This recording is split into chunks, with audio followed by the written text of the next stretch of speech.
Vi er nu kommet ind i 2010, og jeg vil gerne benytte lejligheden til at ønske alle, der ser det her, et rigtig godt nytår.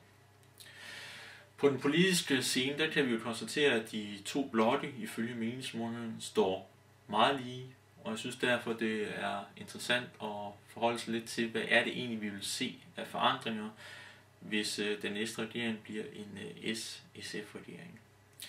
Jeg tror primært, at der er to områder inden for indenrigspolitikken, hvor vi vil opleve markante forandringer.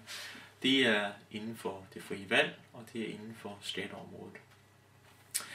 S og SF de mener jo partout, at alle velfærdsydelser skal håndteres i det offentlige system.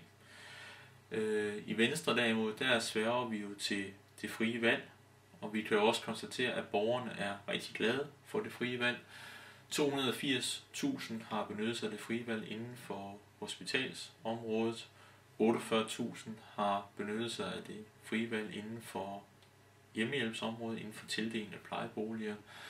Og det er jo blot to eksempler ud af en lang række på, at det frie valg rent faktisk giver mening for borgerne, og at de oplever en større frihed. Men det frie valg, det er for S og SF en stor torn i øjet på dem.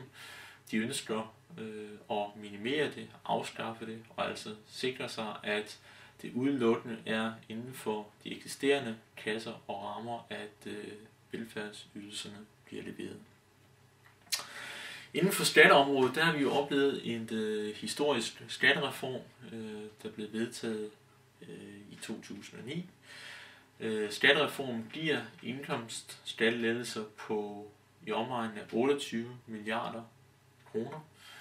Og det betyder jo altså, at alle danskere fremover vil opleve, at de får flere penge i deres egne lommer. De får større råderet over deres hårdt optjente penge, og altså kan bruge deres penge på ting, som de synes giver fornuft og giver mening for dem selv.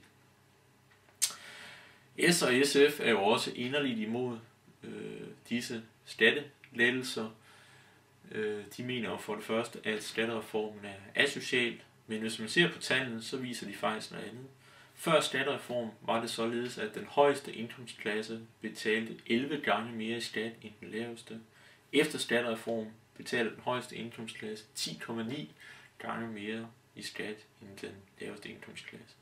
Så det er altså stadigvæk i langt største grad de bredeste skuldre, der betaler gildet her i landet. Sådan bør det selvfølgelig også være, at vi skal have en fair fordeling, men det har vi altså også. Så S og SF's snak om asocial skattepolitik, det hænger simpelthen ikke sammen. Derimod så kan man jo konstatere, at 95% af SF's lokalpolitikere rent faktisk mener, at skattestoppet skal afskaffes, og at skatten fremover skal stige, både lokalt og også nationalt. Og det viser vel bare med al ønskelig tydelighed, at både SF, men også Socialdemokraterne, der jo heller ikke længere støtter skattestoppet, egentlig er skattestigningspartier. De mener kun, at vi fremover kan finansiere velfærden ved at få en højere skat. Derimod så har de liberale borgerlige regeringer jo faktisk bevist, at det er muligt både at sænke skatten og samtidig øge velfærden, hvis man tænker sig om og gøre det på en balanceret måde. Det frie valg og skatteområdet er to essentielle områder i at give danskerne en større frihed i deres dagligdag. Og det viser, at der er alt muligt god grund til, at vi fremover alle sammen trækker i arbejdstøjet og gør vores yderste for, at vi også efter næste valg kan have en liberal borgerlig regering. Med disse ord, der vil jeg gerne endnu en gang ønske jer alle sammen et rigtig godt nytår. Jeg ser frem til fortsat og sammen med mange af jer at kæmpe for et både friere og rigere samfund.